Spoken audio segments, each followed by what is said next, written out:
Hello ji, good morning. Welcome to exam today. આજે છે 13 May અને 13 મે 2024ના રિલેટિવ કરંટ અફેર્સની ડિસ્કશન આ વિડીયોમાં આપણે કરવાના છે. તો છેલ્લે સુધી વિડીયો સાથે બની રહેજો. કરંટ અફેર્સ ઇમ્પોર્ટન્ટ ટોપિક છે, દરેક એક્ઝામમાં પ્રશ્ન પૂછવામાં આવે છે. મિત્રો ટોપિક પર આવીએ. 13 મે 2024 ક્વેશ્ચન નંબર 1 છે, હાલમાં રાષ્ટ્રીય ટેકનોલોજી દિવસ ક્યારે મનાવવામાં આવ્યો? તો મિત્રો વાત થઈ છે રાષ્ટ્રીય ટેકનોલોજી દિવસની. એ દર વર્ષે 11 મેના રોજ મનાવવામાં આવે છે. 1998માં તમને ખ્યાલ હશે, પોખરણમાં ભારતે પરમાણુ પરીક્ષણ કર્યું હતું. એના પછી દર વર્ષે 11 મેના રોજ રાષ્ટ્રીય ટેકનોલોજી દિવસ મનાવવામાં આવે છે.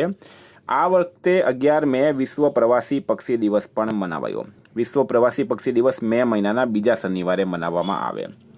મિત્રો હાલમાં 10 મે આંતરરાષ્ટ્રીય અર્ગેનિયા દિવસ, વર્લ્ડ લ્યુપસ ડે. 8 મે વિશ્વ રેડ ક્રોસ અને રેડ ક્રિસેન્ટ ડે. 7 મે વિશ્વ અસ્થમા દિવસ. 5 મે વિશ્વ હાસ્ય દિવસ. 4 મે આંતરરાષ્ટ્રીય અગ્નિશમન દિવસ. 3 મે વિશ્વ પ્રેસ સ્વતંત્રતા દિવસ. તમામ દિવસ ઇમ્પોર્ટન્ટ છે, યાદ રાખો. હાલમાં એમએસડીઈએ ડ્રોન દીદી યોજના માટે કોની સાથે કરાર કર્યો છે? તો એમએસડી એટલે કે ministry of skill development and entrepreneurship. એને ડ્રોન દીદી એટલે કે મહિલાઓને ડ્રોન ઉડાવવાની જે મિત્રો એ છે ટ્રેનિંગ આપવામાં આવશે. એના માટે મહિન્દ્રા સાથે કરાર કર્યો છે. હાલમાં ગુજરાત નાણાકીય વર્ષ 2023-24માં ઇલેક્ટ્રોનિક્સ માલના નિકાસમાં કેટલામાં સ્થાને રહ્યું છે? તો પ્રશ્ન છે મિત્રો ગુજરાત જે છે એ નાણાકીય વર્ષ 2023-24માં ઇલેક્ટ્રોનિક્સ માલના નિકાસમાં કેટલામાં સ્થાને રહ્યું છે? તો 5મા સ્થાને રહ્યું છે. ઇમ્પોર્ટન્ટ રહેશે એક્ઝામની દ્રષ્ટિએ. હાલમાં કયા દેશે સંયુક્ત રાષ્ટ્ર ટ્રસ્ટ ફંડ ફોર કાઉન્ટર ટેરરિઝમમાં $5 લાખ યોગદાન આપ્યો છે? તો સંયુક્ત રાષ્ટ્ર ટ્રસ્ટ ફંડ ફોર કાઉન્ટર ટેરરિઝમમાં $5 લાખ યોગદાન કોણે આપ્યો છે? તો રાઈટ આન્સર છે આમાં આપણા દેશ ભારતે આપ્યો છે.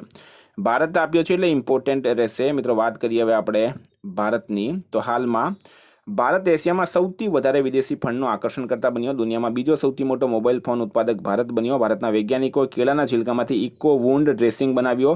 ભારતની પહેલી મહિલા રોબોટ વ્યોમ મિત્ર અંતરિક્ષમાં ઉડાન ભરશે. હેનલે પાસપોર્ટ ઇન્ડેક્સ 2024માં ભારતીય પાસપોર્ટ 85મા નંબર પર રહ્યું છે. વિદ્યાર્થી મિત્રો, specially Gujarat police constable, PSI, LRD, clerical અને જીપીએસસી માટે એક્ઝામ ટુડેની એપ્લિકેશન લોન્ચ થઈ ગઈ છે. આ એપ્લિકેશનમાં તમે આ રીતના ટેસ્ટ આપી શકો છો, બરાબર.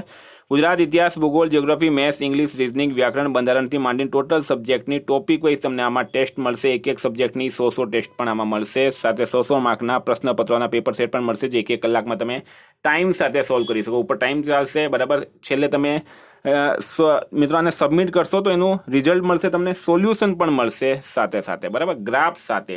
તો એપ્લિકેશનની લિંક ડિસ્ક્રિપ્શન બોક્સમાં આપેલી છે, ત્યાં જઈને એપ્લિકેશન ડાઉનલોડ કરો. જો સમજ નહીં પડતી હોય તો આ નંબર પર તમે કોન્ટેક્ટ કરો 9510411961 પર. હાલમાં તણાવપૂર્ણ સંબંધો વચ્ચે કયા દેશના વિદેશ મંત્રી મૂસા જમીર ભારત આવ્યા છે? તો તણાવપૂર્ણ સંબંધ વચ્ચે વિદેશ મંત્રી મૂસા જમીર ભારત આવ્યા છે માલદીવના. તમને ખ્યાલ હશે, હાલમાં ઇન્ડિયા લીવ માલદીવ જે મિત્રો એ પણ ટ્રેન્ડ કર્યો હતો. ભારત અને માલદીવ વચ્ચેમાં સંબંધો બગડ્યા હતા, પણ વિદેશ મંત્રી છે માલદીવના મૂસા જમીર એ હાલમાં ભારત આવ્યા છે, એટલે આપણા માટે ઇમ્પોર્ટન્ટ રહેશે. માલદીવનું કેપિટલ છે મિત્રો માલે. હાલમાં માલદીવ ભારત સાથે હાઇડ્રોગ્રાફિક સર્વે એગ્રીમેન્ટ ખત્મ કરશે. ભારત માલદીવમાં સૈનિકોની જગ્યાએ ટેકનિકલ સ્ટાફ મોકલશે. એશિયા સર્ફિંગ ચેમ્પિયનશિપનું આયોજન માલદીવમાં કરાયું. કોલંબો સુરક્ષા કોન્ક્લેવ ની 7મી ડિપ્ટી એનએસએ બેઠક માલદીવમાં આયોજિત થઈ છે. હાલમાં ભારતની લોકકલા અને જનજાતીય પરંપરાઓને દર્શાવવાવાળી પ્રદર્શની સ્વદેશનું આયોજન ક્યાં કરાયું છે? તો ભારતની લોકકલા અને જનજાતીય પરંપરાઓને દર્શાવવાવાળી પ્રદર્શની છે મિત્રો સ્વદેશ, અને એનું આયોજન કરવામાં આવ્યું છે દુબઈમાં, યુએઈમાં આવેલું એક શહેર છે દુબઈ. હાલમાં કોને વૈશ્વિક કુસ્તી સંચાલન સંસ્થા UWWએ નિલંબિત કર્યા છે? તો UWW એટલે કે યુનાઇટેડ વર્લ્ડ રેસલિંગ, એણે બજરંગ પુનિયાને 31 ડિસેમ્બર 2024 સુધીમાં નિલંબિત કર્યા છે. હાલમાં કયા દેશમાં ટાઈગર લેન્ડસ્કેપ્સ કોન્ફરન્સ 2024 યોજાઈ? તો ટાઈગર લેન્ડસ્કેપ્સ કોન્ફરન્સ 2024નું આયોજન મિત્રો હાલમાં ભૂટાન ખાતે કરવામાં આવ્યું છે. ખૂબ ઇમ્પોર્ટન્ટ. હાલમાં હવામાંથી CO2 નિકાળવા દુનિયાનો સૌથી મોટો પ્લાન્ટ ક્યાં સ્થાપિત કરાયો? તો હવામાંથી કાર્બન ડાયોક્સાઇડ એને નિકાળવા માટે દુનિયાનો સૌથી મોટો પ્લાન્ટ મિત્રો આઇસલેન્ડ ખાતે હાલમાં પ્લાન્ટ જે છે સ્થાપિત કરવામાં આવ્યું છે. હાલમાં આરબીઆઈએ કોની કાર્યકારી નિદેશકના રૂપમાં નિમણૂક કરી છે? તો રિઝર્વ બેંક ઓફ ઇન્ડિયા દ્વારા આર લક્ષ્મીકંઠ રાવની નિદેશકના રૂપમાં નિમણૂક કરવામાં આવી છે. આર લક્ષ્મીકંઠ રાવ રાઈટ આન્સર થશે. નિદેશકના રૂપમાં આરબીઆઈના ગવર્નર છે મિત્રો હાલમાં શક્તિકાંત દાસ. આ પણ તમારે યાદ રાખવાનું છે. હાલમાં કઈ બેંકે નિષ્ક્રિય ખાતા 1 જૂન 2024થી બંધ કરવાની જાહેરાત કરી છે? તો મિત્રો એવા એકાઉન્ટ કે જેનું કેવાયસી થયું નથી, જેઓ અત્યારે ડીએક્ટિવેટ છે, એને 1 જૂન 2024થી પંજાબ નેશનલ બેંક જે છે એ બંધ કરવાની હાલમાં જાહેરાત કરી છે. હાલમાં કયા દેશની સંસદે કેદીઓને સેનામાં સામેલ કરવા વાળો વિધેયક પાસ કર્યો છે? તો ફ્રેન્ડ યુક્રેન દેશ જે છે, યુક્રેન અને રશિયા વચ્ચે હાલમાં યુદ્ધ ચાલી રહ્યું છે. તો હવે યુક્રેન શું કરી રહ્યું છે? યુક્રેન જેટલા પણ પોતાના કેદી છે એમને પણ સેનામાં સામેલ કરશે લડવા માટે, એમને ટ્રેનિંગ આપવામાં આવશે. આ બિલ પાસ કરવામાં આવ્યું. યુક્રેનનું કેપિટલ છે કીવ, કરન્સી છે હર્વેનિયા અને વ્લાડિમીર ઝેલેન્સ્કી ત્યાંના પ્રેસિડેન્ટ છે.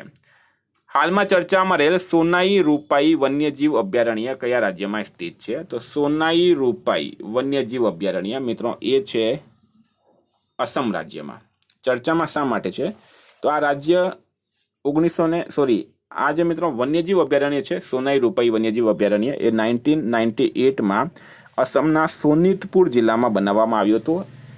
એને બનાવવા દરમિયાન જે પદાધિકારી હતા એમના માટે એનજીટીએ અધિકારીઓ પર હાલમાં એક ઇન્વેસ્ટિગેશન બેસાડી છે. બરાબર, તો ચર્ચામાં છે. ક્યાં છે? અસમમાં સોનિતપુર જિલ્લામાં છે, એ તમારે ખાસ યાદ રાખવાનું. હવે અસમનું કેપિટલ છે મિત્રો દિસપુર. અસમના સીએમ છે હિમંતા બિસ્વા શર્મા. અસમના રાજ્યપાલ છે ગુલાબચંદ કટારિયા. હાલમાં અસમના જોરહાટમાં પીએમ મોદીએ લાંચિત બોરફુકનની 125 ફીટ ઊંચી પ્રતિમાનું અનાવરણ કર્યું. પીએમ મોદીએ અસમમાં અરુણાચલ પ્રદેશને જોડવાવાળી સેના ટનલનું ઉદ્ઘાટન કર્યું. વડાપ્રધાન મોદીએ ગુવાહાટીમાં ખેલો ઇન્ડિયા યુનિવર્સિટી ગેમ્સના 4થા સંસ્કરણનું ઉદ્ઘાટન કર્યું છે. હાલમાં કયો દેશ સંયુક્ત રાષ્ટ્રમાં સદસ્ય બનવા માટે ક્વોલિફાઈ થયો છે? તો ફ્રેન્ડ ફિલિસ્તીન દેશ સંયુક્ત રાષ્ટ્રમાં સદસ્ય બનવા માટે ક્વોલિફાઈ થયો. એના સમર્થનમાં ટોટલ 143 વોટ પડ્યા, એના વિરુદ્ધમાં 9 વોટ પડ્યા અને 25 દેશ જે છે મિત્રો એમાં એબસેન્ટ રહ્યા છે. ભારતે ફિલિસ્તીનનું સમર્થન કર્યું છે સંયુક્ત રાષ્ટ્રમાં. હાલમાં ઇફકોના ફરીથી અધ્યક્ષ કોણ બન્યા છે? તો ફ્રેન્ડ ઇફકોની ઇલેક્શન હાલમાં ખૂબ જ ચર્ચામાં છે. જયેશ રાદડિયા એમાં ડાયરેક્ટર ચૂંટાયા હતા. ઇફકોનું પૂરું નામ છે Indian farmers fertilisers cooperative limited. હવે એના અધ્યક્ષ કોણ બન્યા છે ફ્રેન્ડ? તો દિલીપ સંઘાણી એના ફરીથી અધ્યક્ષ બન્યા છે. હાલમાં સંગીત સિવનનું નિધન થયું છે, તેઓ કોણ હતા? તો મિત્રો એક પ્રખ્યાત ફિલ્મ નિર્માતા સંગીત સિવન, બરાબર, કેરળ રાજ્યના હતા. હાલમાં 61 વર્ષની ઉંમરમાં એમનું નિધન થયું છે. આપણે એમને શ્રદ્ધાંજલિ આપીએ. હાલમાં ભારત અને ભૂટાન વચ્ચે 5મી સંયુક્ત સીમા શુલ્ક સમૂહ બેઠકનું ક્યાં આયોજન થયું? તો એ થયું છે લદ્દાખ ખાતે. વિદ્યાર્થી મિત્રો, આ કરંટના પ્રશ્નો. વાત કરીએ રિવિઝન 12/5/2024. આંતરરાષ્ટ્રીય અર્ગેનિયા દિવસ 10 મે. મિખાઇલ મિશિસ્ટ્યુન કયા દેશના વડાપ્રધાન બન્યા? રશિયા. આઈઆઈટી રૂડકીના શોધકર્તાઓએ કયા દેશે ભારતીયોને વિઝા ફ્રી એન્ટ્રીની ચરમસીમા વધારી? તો શ્રીલંકા રાઈટ આન્સર છે. વિદ્યાર્થી મિત્રો, specially Gujarat police constable PSI LRD માટે જો તમને 1 વર્ષનું લેટેસ્ટ કરંટ અફેર્સની પીડીએફ જોઈતી હોય, જેમાં 10,000થી વધારે પ્રશ્નોનો સમાવેશ છે, ડે વાઇઝ આમાં તમને કરંટ અફેર્સ આપેલું છે. 44થી વધારે કરંટ અફેર્સની પીડીએફ છે અને ગઈ તમામ એક્ઝામમાં 100% કરંટ અફેર આપણું પૂછાયું છે. તો પીડીએફ માટે માત્ર ₹250 9510411961 પર Google pay, phone pay, Paytm કંઈ પણ કરો, સ્ક્રીનશોટ મોકલી આપો. 2 મિનિટમાં પીડીએફ મળી જશે. હાલમાં જાપાનના રાજદૂતે ભારતમાં ક્યાં શાંતિ સ્મારકનું ઉદ્ઘાટન કર્યું? તો નાગાલેન્ડ રાઈટ આન્સર છે. કયા દેશની સરકારે પોતાના અપ્રવાસન નિયમોમાં બદલાવ કર્યો? તો ઓસ્ટ્રેલિયાએ કર્યો. કોણ લિક્વિડ ઓક્સિજન કેરોસીન ચાલિત સેમી ક્રાયોજેનિક ઇન્જન વિકસિત કર્યો? તો ઇસરોએ કર્યો છે. ક્યાંના સૈન્ય તાનાશાહ ઇદ્રીસ ડેબીએ રાષ્ટ્રપતિ ચૂંટણી જીતી? તો ચાડ રાઈટ આન્સર છે. હાલમાં કયા દેશમાં તેની પ્રથમ ઇન્ટરનેશનલ રેનબો ટુરિઝમ કોન્ફરન્સ યોજાઈ? તો નેપાળમાં. કોણ એલએનટી ગ્રુપના નવા અધ્યક્ષ બન્યા? આર શંકર રમણ. હાલમાં સીડીએસ જનરલ અનિલ ચૌહાણની અધ્યક્ષતામાં ત્રિસેવા સંમેલન પરિવર્તન ચિંતનનું ક્યાં આયોજન થયું? ન્યૂ દિલ્હી ખાતે. ભારત ફ્રાન્સીસી સૈન્ય અભ્યાસ શક્તિ 24નું ક્યાં આયોજન કરાયું? તો મેઘાલયમાં કરાયું. કયા દેશના ખેલાડી કોલિન મુનરોએ આંતરરાષ્ટ્રીય ક્રિકેટથી સંન્યાસની જાહેરાત કરી? તો ન્યૂઝીલેન્ડ રાઈટ આન્સર છે. હાલમાં મિસ ટીન યુએસએ 2023 પોતાનો ખિતાબ છોડ્યો છે. એમનું નામ છે ઉમા સોપિયા શ્રીવાસ્તવ. એસબીઆઈ જનરલે કોને હેડ પ્રમુખ સંબંધ સમૂહના રૂપમાં નિમણૂક કરી? તો જયા ત્રિપાઠી રાઈટ આન્સર છે. મુસા રજાનું નિધન થયું છે, તેઓ શિક્ષાવિદ હતા. ભારતીય નૌસેનાના ચીફ ઓફ પર્સનલનો પદભાર સંભાળ્યો છે સંજય ભલ્લાએ. ફ્રેન્ડ, હતા રિવિઝનના પ્રશ્નો. ગઈકાલે તમને પ્રશ્ન પૂછાયો, હાલમાં ગુજરાતમાં થયેલ ઇફકોના ડાયરેક્ટરની ચૂંટણીમાં કોનો ભવ્ય વિજય થયો? તો જયેશ રાદડિયા રાઈટ આન્સર છે. ફ્રેન્ડ આજનો પ્રશ્ન છે, હાલમાં IIT રૂડકીના શોધકર્તાઓએ ગુજરાતમાં કયા સ્થળે અત્યાર સુધીના સૌથી મોટા સાપના અશ્મિની શોધ કરીને જવાબ કમેન્ટ બોક્સમાં જણાવજો. થેન્ક યુ ફ્રેન્ડ, ફરી મળશું નવા વિડીયો સાથે. જય હિન્દ.